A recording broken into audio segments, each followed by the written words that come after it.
Gedung DPR, situasi pada malam hari ini sudah kondusif setelah aparat kepolisian melakukan penyisiran dan melakukan pembubaran paksa terhadap massa aksi demonstrasi. Saudara, DPR telah membatalkan pengesahan revisi Undang-Undang Pilkada dan untuk pendaftaran Pilkada serentak 2024 akan merujuk pada putusan Mahkamah Konstitusi. Apa konsekuensi selanjutnya dari putusan ini? Kita akan berbincang langsung dengan Wakil Ketua Badan Legislasi DPR dari fraksi P3 Ahmad Baidowi. Selamat malam Pak Awi. Selamat malam. Pak Awi, Anda selaku pimpinan yang melakukan rapat pada hari Rabu terkait dengan revisi Undang-Undang Pilkada dan hingga akhirnya akan dilakukan pengesahan namun dibatalkan oleh DPR. Dan hal ini sangat memicu demonstrasi di berbagai tempat, Pak Awi. Pak Awi, bagaimana respon Anda terkait dengan hal ini? Ya, pertama kami menyampaikan permohonan maaf kepada masyarakat Indonesia terkait dengan rapat-rapat di Badan Legislasi yang kemudian itu memicu gejolak. Tidak ada niat kami untuk buat gejolak seperti ini.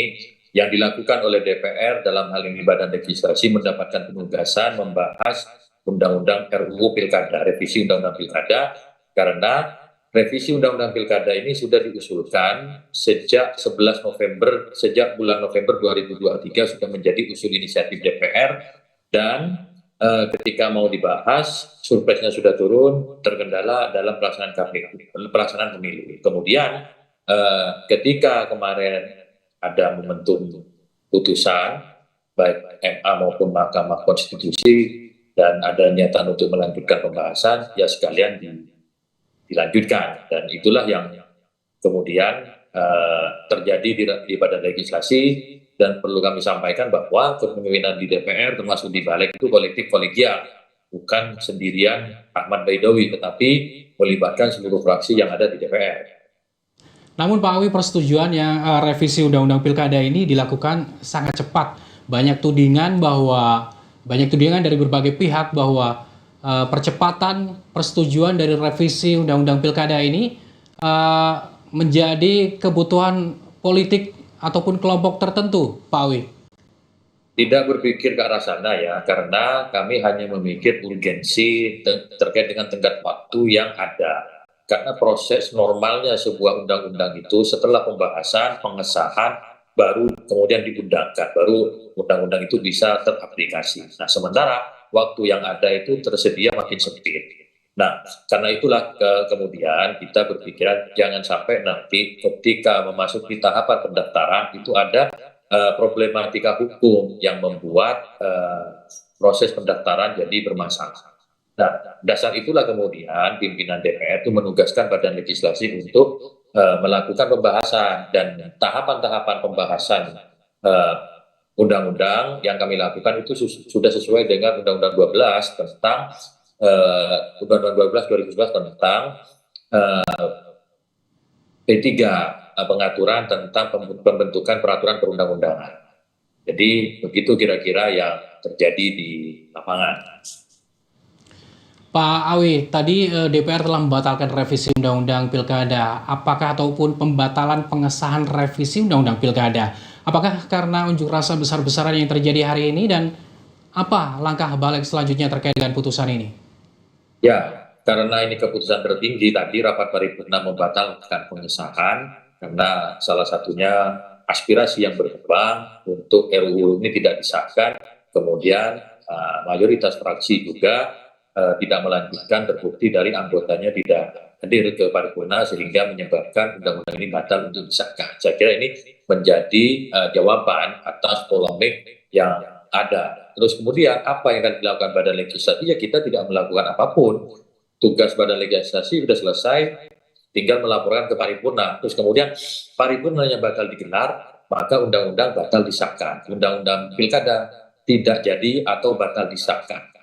Dalam prinsip hukum, ketika undang-undang baru tidak terbit, maka ketentuan lama, yakni undang-undang yang lama dan putusan-putusan terkait dengan pilkada, yakni putusan Mahkamah Konstitusi, itu yang menjadi sandaran dalam pendaftaran calon kepala daerah yang akan datang.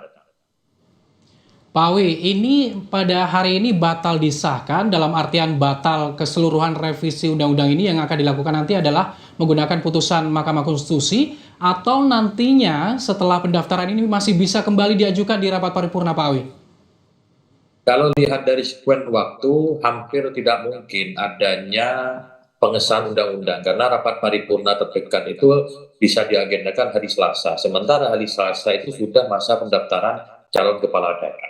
Atas nama kepastian hukum dan stabilitas politik, kami memastikan bahwa revisi ini tidak berlanjut alias batal. Dengan demikian, KPU sudah bisa menjalankan tugas-tugasnya menindaklanjuti putusan MK dengan revisi PKPU untuk mengakomodir terkait dengan pasangan calon yang diusulkan oleh partai politik.